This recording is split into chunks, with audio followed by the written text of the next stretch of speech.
I'll often joke like humor is my drug of choice. Like when things are going badly, I try to make light of it just to almost, get through it.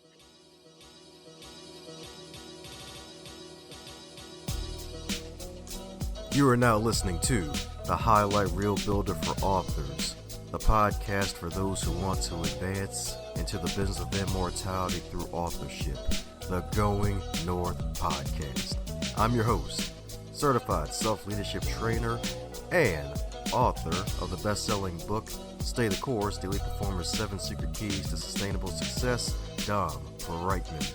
And you're going to be getting some goodies today from the guest that's up next.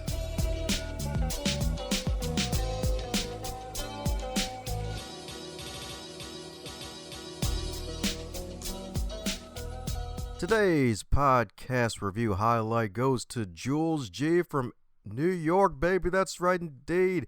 And she loved the Eleni Fouaxis interview because of Eleni being so passionate and her spirit is infectious and covering so much content and valuable topics together indeed. So thank you, Jules G. from the big NY herself, the wonderful New York indeed. If you want to get your shout out on the podcast in the future, head over to goingnorthpodcast.com or Apple Podcasts or even Spotify and leave a review so that way we can highlight it on a future episode so we can continue to grow the show indeed. And today on the Highlight Reel Builder for Authors, known as GMP, the Great, Glorious, and Glamorous, is the Going North podcast. And we got another super special awesome that could probably fit all three of those G's and more, because today's guest in particular, courtesy of the wonderful site podmatch.com, where podcast guests get to reach out to podcast hosts, and we have another golden egg from that site today. She's not only a writer, but she's also a long-time journalist, y'all. So LJ Swag indeed, as well as a mom of three. So she's also a superhero that's covered everything from the real estate industry to Real Housewives of all the seasons. That's right, indeed. Not just 4 seasons, but all the seasons indeed. And on top of that, she experienced multiple layoffs while working in media, but that led her to write a memoir that explores surviving unemployment and also served as a contributor to The Muse, interviewing career experts and sharing tips and strategies to help job seekers succeed. So let's give it up for the lovely and amazing Liz Alterman. How you doing today, Liz? I'm good, Dom. Thank you so much for having me and for that lovely introduction. Ah, yeah, that's right, indeed. What are the best parts of the show before random rabbit holes appear? You're so funny. Don't worry, not all the guests have rabbit ears on their head. They just wake up with them the night after the interview. That's all. I'm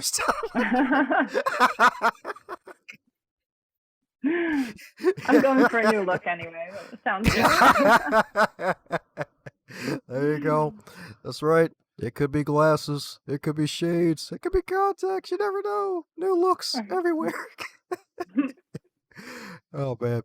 But it ain't just about new looks. It's about the superstar and soon-to-be legendary Liz. So, my goodness. So, since it's your first time on the podcast, I usually try to get the backstory of the guests for the folks listening at home, so that way they can find out a bit more about the lady behind the pen.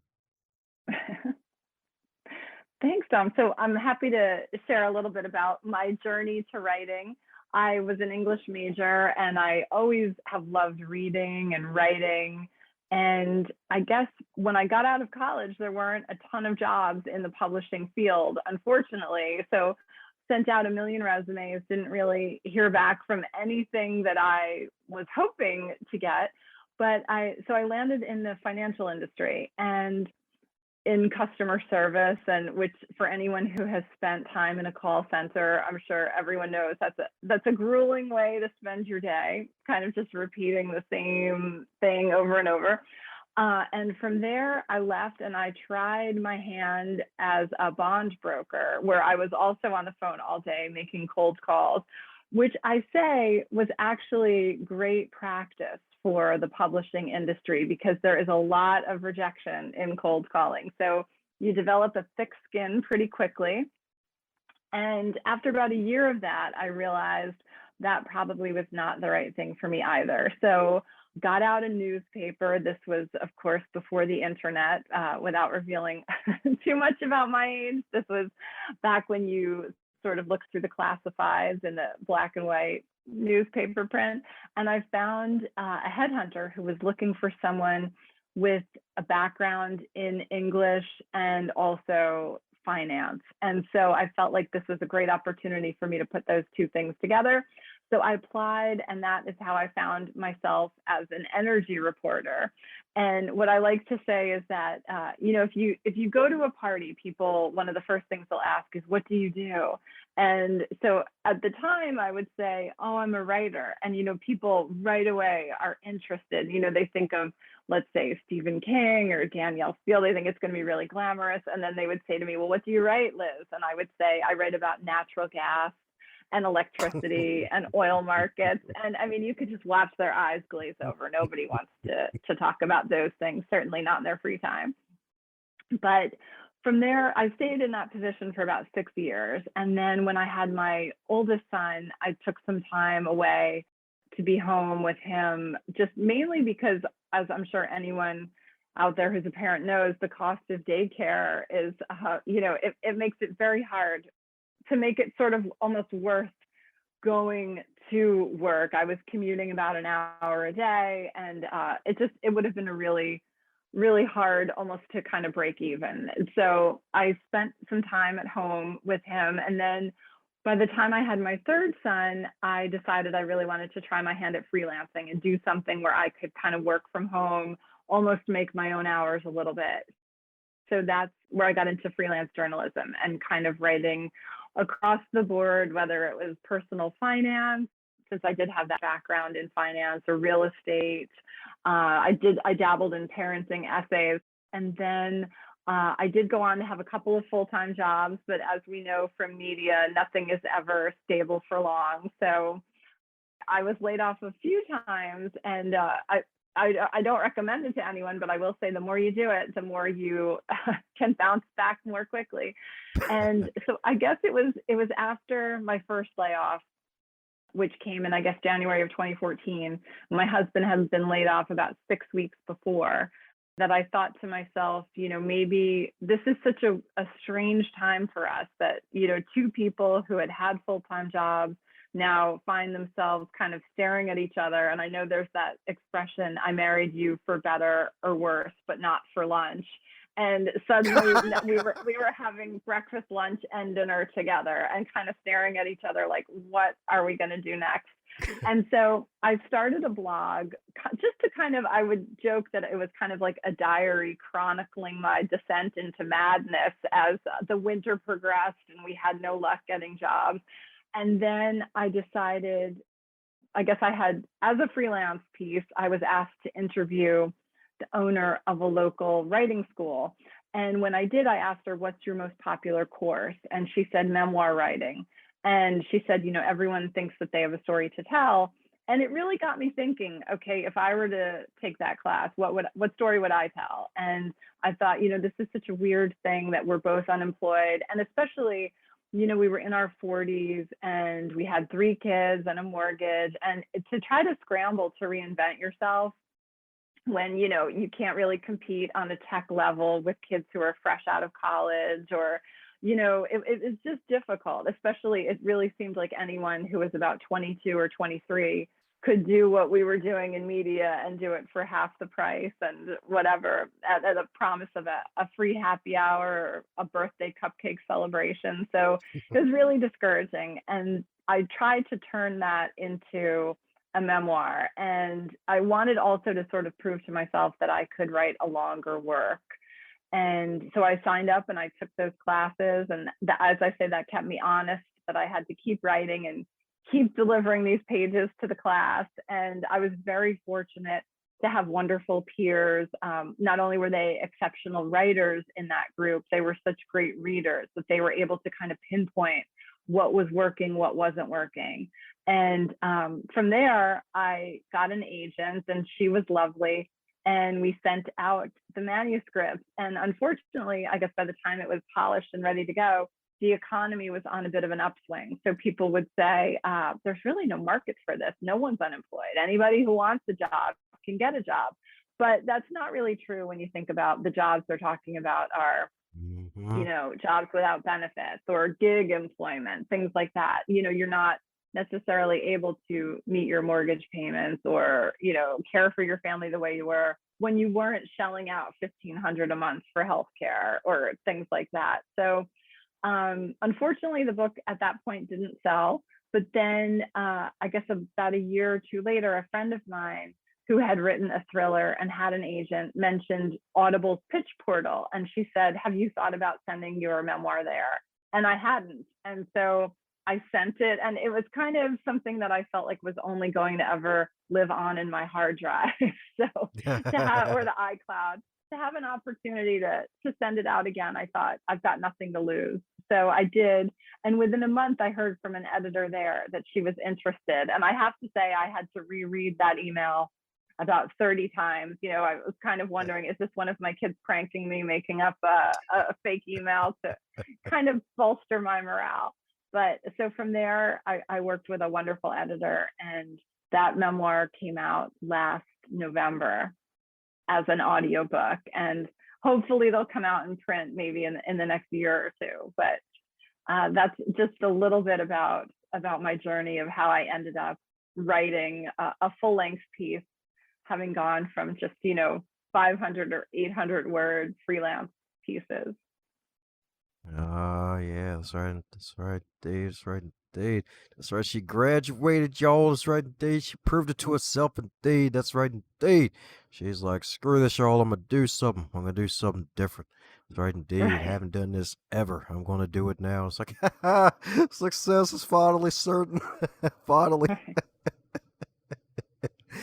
That's right, indeed. That's right, indeed.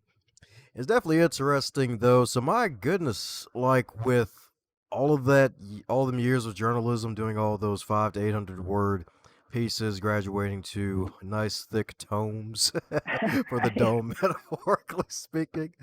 Like my goodness, what's probably the most challenging piece of it, especially with memoirs, because I'm sure there are a lot of parts that you probably decided not to add, and some you didn't want to add that you ended up adding later. Right. It was tough because I think when it's your own life, it can be hard to see, what would interest readers or what wouldn't interest them. And then also because it was released as an audiobook, certain things don't work for audio. Like I had one of the things growing up, I was such a fan of David Letterman and his top 10 list. So in the book, I had these different top 10 lists, sort of making fun of all the requirements that you're hit with on a job application now. Or, I had like these multiple choice tests because, as you get further through the interview process, they might hit you with one of these, or almost like a personality test. Are you more likely to do this or that? But that doesn't necessarily translate to audio. So that it was kind of hard to see them shelved or edited out. And then I think it was also hard. I wanted to strike a balance between, my husband and I had very different approaches to our job hunt. And I guess the paths we took, like I wanted to make sure that I was kind of portraying things accurately as they were. So of course he read it many times, and I joke with him, he is certainly welcome to write a memoir about me on the publishing track and how it's kind of definitely caused me to lose my mind at different points in our marriage. So but it's hard to definitely be personal. When I was in the writing workshops, people would say, you should write more about your children. You should include your children more in this because that was such a big factor in why you were worried about getting employed again. Because of course, if we were to move, if we were to sell our home and uproot them and try to live in a place with a lower cost of living, they would have to, make all new friends. And they were kind of at ages where it would be challenging, going into middle school or, approaching high school where friendships had been formed.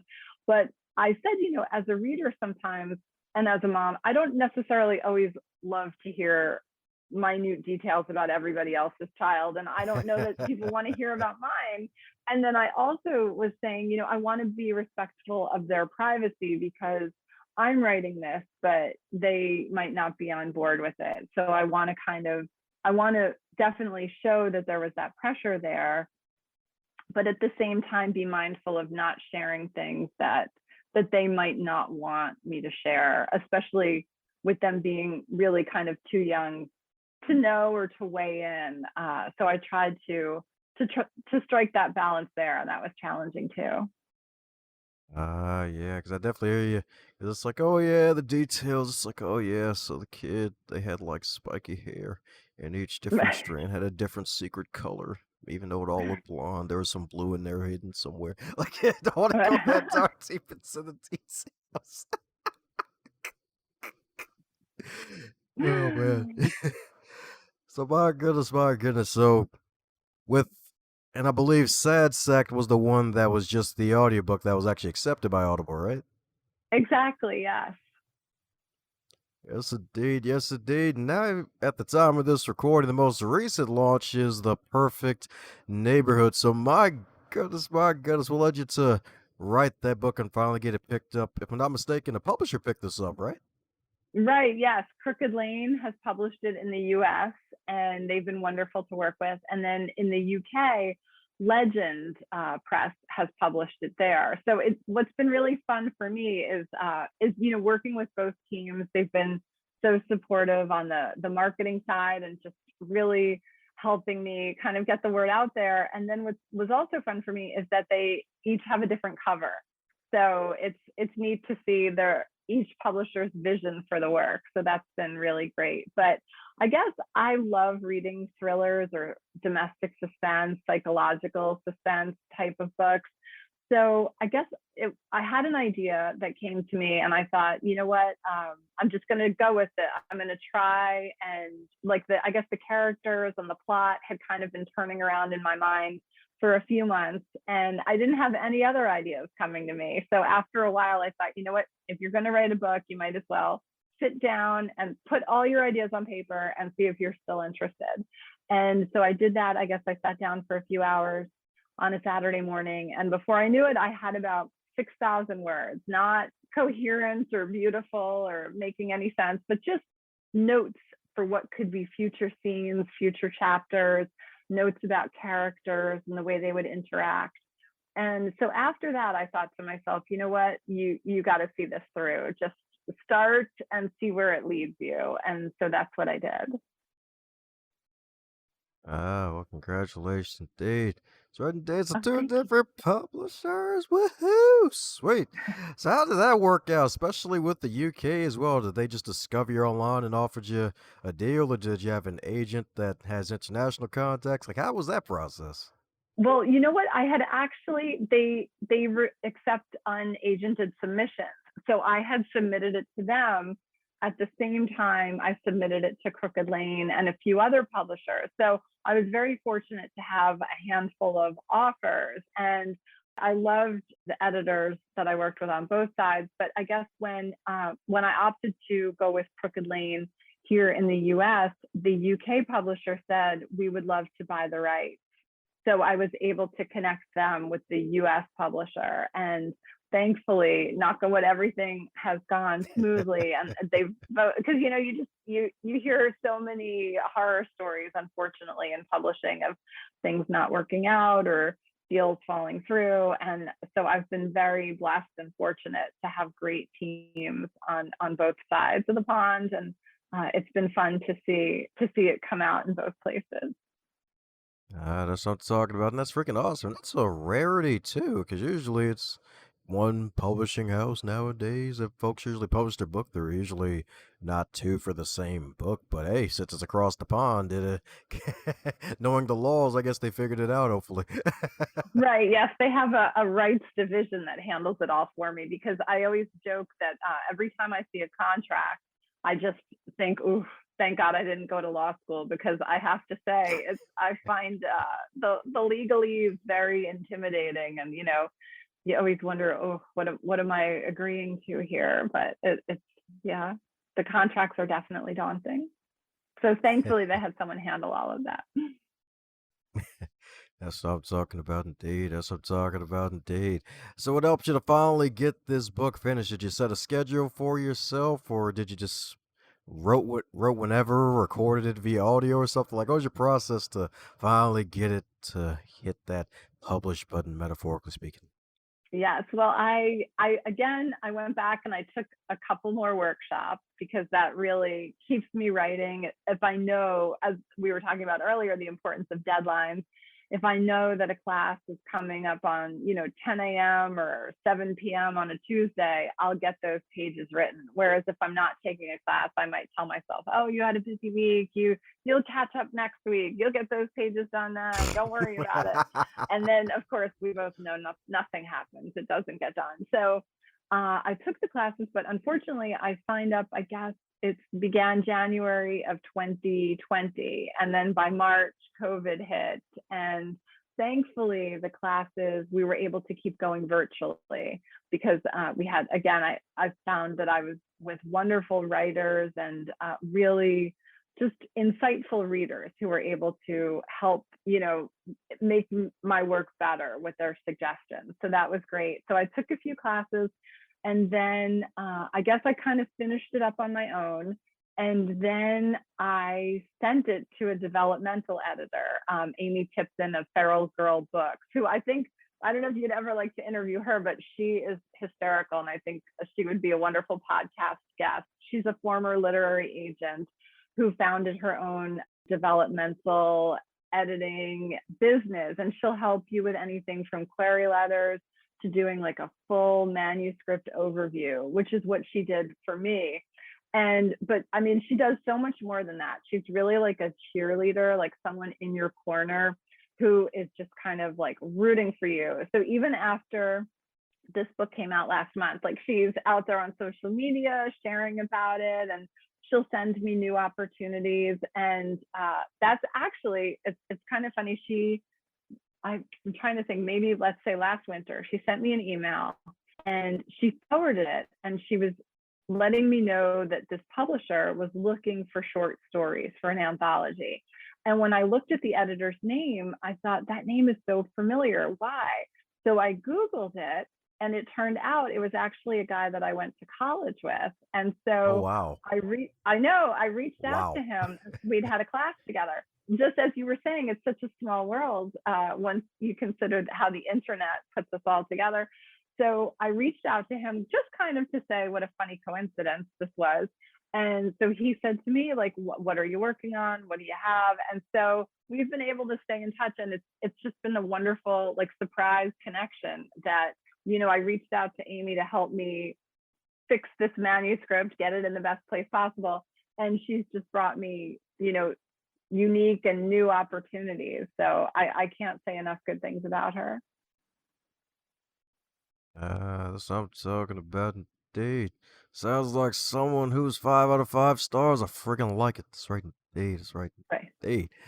That's right indeed. Well, congratulations to that, especially giving tips for folks. I wonder if she started the firm because it's like, I'm getting so much bad work here. It's like, darn. I'm tired of having decorum. Let me just start a business to help folks to get across this bad, less bad stuff to come across. Right. Yes. I mean, and she is great.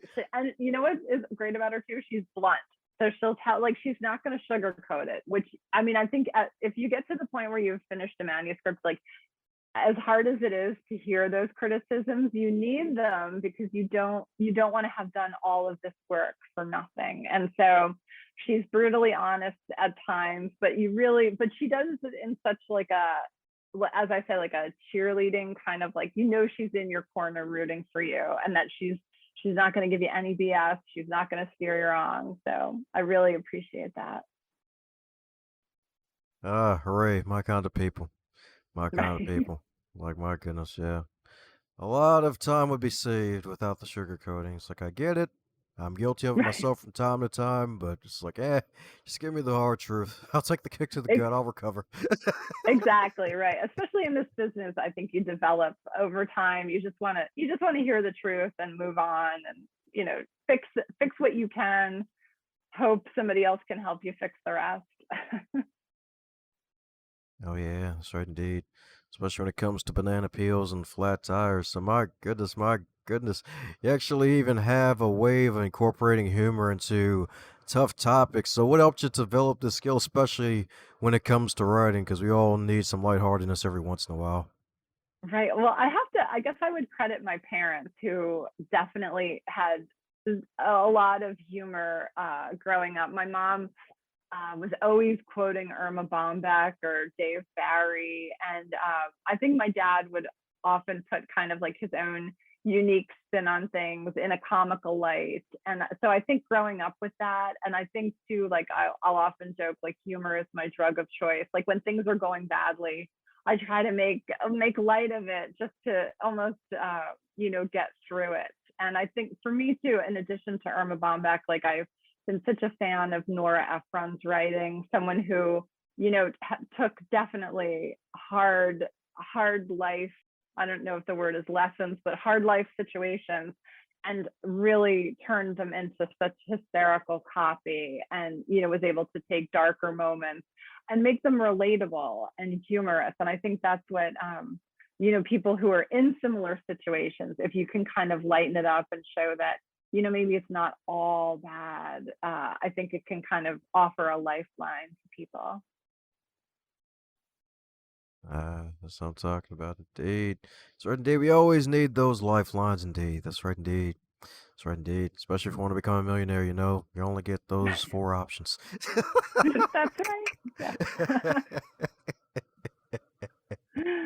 That's funny. That's right, indeed. So, my goodness, since you've been on an interview tour with the wonderful work that you're doing, is there a question that you wish you would receive more often when you're on the guest side of the game on these podcasts? Ooh, that's a really, that in itself is a great question. Ooh, wow. Um, hmm. I don't know. Do you have one that's kind of your that you get as a go-to answer from authors? I'd love to hear what they have to say.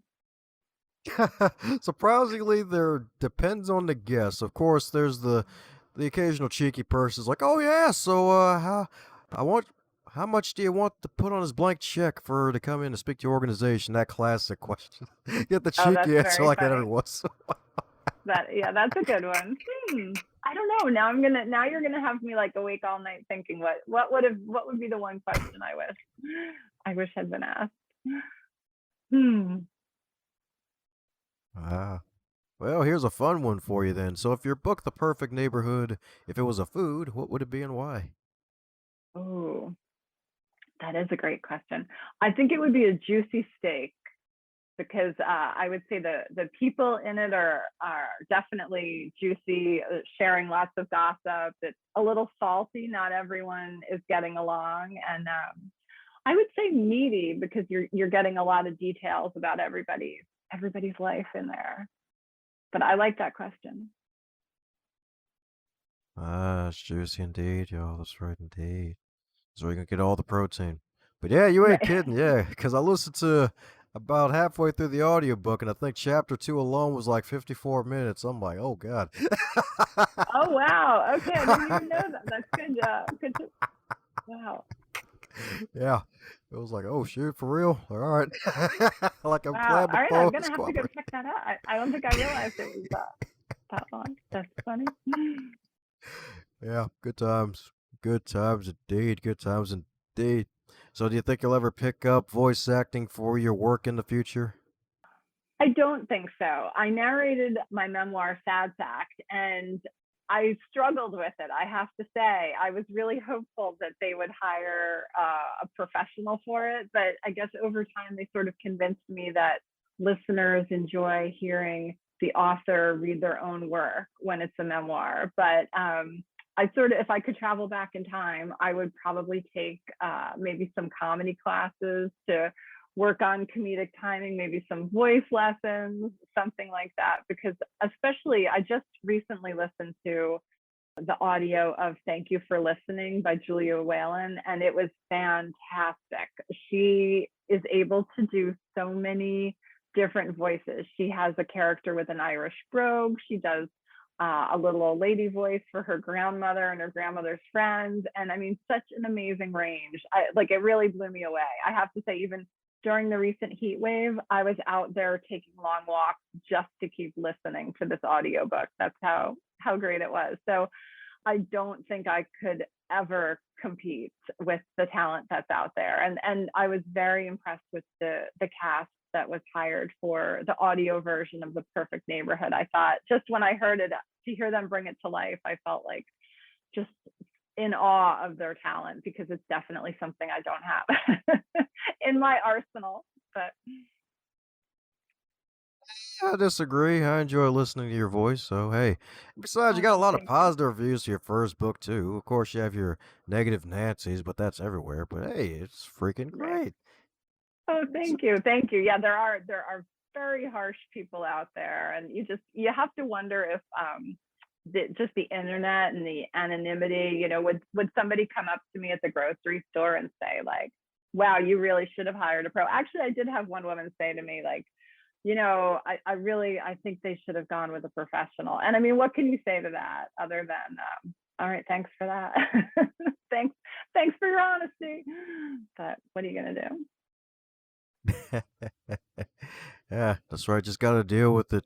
So I guess now to think about it, you kind of mentioned it earlier in the way, you probably alluded to this. How do you deal with rejection besides taking a call center job? Right. That's true. Yes, it's everywhere. You can't, and it's funny too because with being a mom and my children, of course, at dinner, I'll talk to them about what's going on in my day, and I'm always joking that I'd like to write an essay called "Teaching My Children the F Word." Failure. And just they see all these rejections come in, and I try to show them like, okay, I'm not going to be broken by it. I'm just going to bounce back up like one of those, inflatable dolls with the sand in the bottom. Like I'm coming back, and I'm going to Yeah. send that right back out again. But I don't think it's having the effect, because many times at dinner they'll say to me, "Oh God, Mom, just quit. Just go do something else. Just give up." So I don't think my message of resilience is landing with them, but I'm going to keep trying.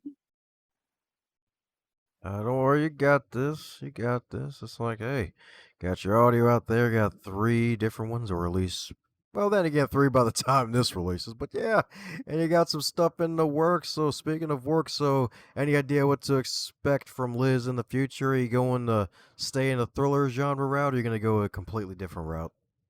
Oh, thanks for asking. I actually submitted a domestic suspense manuscript to my editors, and I've just been waiting to hear back. Hopefully, they'll like it and we'll move forward with that. But that's about it. And I'm kind of, I've been laying low, just promoting The Perfect Neighborhood, trying to do what I can to spread the word. And I'm so grateful for people like you, Dom, and other podcasters and bloggers and reviewers who have helped me get the word out there, because it is, as every writer knows, it's such a crowded, competitive space to kind of, for anyone to read it or listen to the audio. I'm so grateful, because I know there are so many other options, not even to get into streaming services on television, but so much competing for our time these days. Oh yeah, that's right indeed. That's right indeed. So right, so right indeed. It's like the goldfish got us beat now. It's like, yeah, we beat the humans. It's like, hey, it's a squirrel over there. Like we found.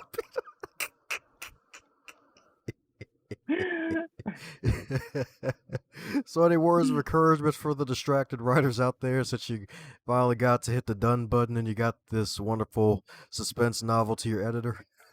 Oh, thank you. I guess I would say I would say be gentle with yourself. I think it's a tough business, and writing can very often feel like a solitary endeavor. I would say find a group that supports you and helps you, whether it's encouraging you to keep writing or providing helpful feedback that can improve your work. And I would say that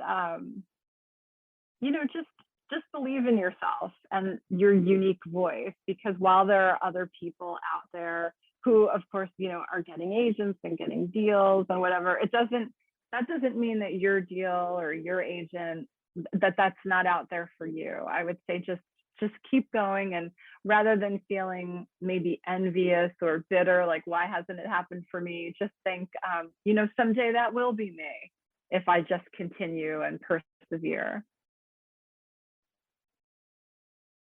Oh, yeah, that's right. That P word indeed. The P we all need. That's right indeed. That perseverance. That's right indeed. That's right indeed. Persevere, y'all. That's right indeed. You will one day make it to the rope, and they'll break the hold, and you'll finally get to the promised land. That other P word. That's right indeed. Exactly. That's right indeed. That's right indeed. Well, we're coming down to the magical question that every guest gets to receive, and that is if you're to wake up tomorrow and you're 25 again, but you're still in 2022, what advice would you give to yourself? Ooh, I would say start writing earlier and don't get discouraged. Just believe in yourself. Because I think early, I do have, of course, hundreds of pages of other manuscripts that are lying in backpacks and beach bags in the back of closets that I just didn't stay the course, to use your your title. I didn't stay the course. I just kind of bailed too early, or I got distracted by life, other things that got in the way. So I would say just stick to it and believe that good things can happen if you work hard. Ah, there you go. That's right indeed. That's right, that hard work indeed, y'all. That's right, stick to it. That's right indeed. You heard that right, folks. Put the Gorilla Glue on your feet, y'all, and put it at the writing desk. That's right. That's right indeed. Exactly. The glue will come off eventually, maybe. Once you do it, Or if not, you'll just get a ton of work done, right? yes, indeed. That's right indeed. That's right indeed. Don't put it in your hair though. Right. Definitely not. But I know folks need to be following you and sticking to your journey like Gorilla Glue. So for those who need to do just that, what's the best way for folks to do so? Oh, thanks, Dom. People are always welcome to drop me a line through my website, which is lizalterman.com. I'm also easy to find on Twitter and Instagram at Liz Alterman.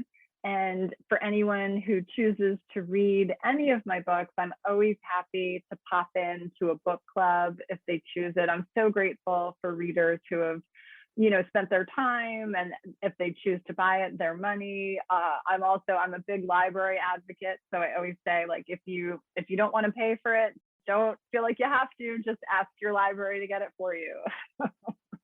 Which is probably why and how I didn't make it in my earlier sales career, because I'm not that promotional. I say go to the library and let them handle that purchase for you. But I'm grateful. So anyone who'd like to reach out, I'd love to hear from them. Woohoo! Well, there you have it, folks. Reach out to the lovely Liz herself. That's right, indeed. Following all her social media, sag. That's funny. Snag all the copies of her magical books, y'all, and her audiobooks. Indeed, take her on the go. That's right, indeed. That's right, indeed. Take her on the go in more ways than one, and that's the good news as well. She's got more stuff cooking, so be on the lookout like you're in a treehouse, indeed, with some binoculars. That's right, indeed, because more work is coming. Indeed, and if you subscribe to her wonderful mailing list, you'll be the first to know. That's right, indeed. Won't even need a cherry tree either. So, any parting words before we close up shop? Just thank you, Dom. I've had such a lovely time chatting with you, and I really appreciate your time and having me on to speak with you today. Thanks a bunch for gifting us with your time and your ears to this podcast. If you want to make yourself even more super special awesome, like, subscribe, and share this with somebody that you care about and spread the word so that way we can get this show out to as many people as possible and encourage them and inspire them to one day become published authors of their own and join the business of immortality. Advance others to advance yourself.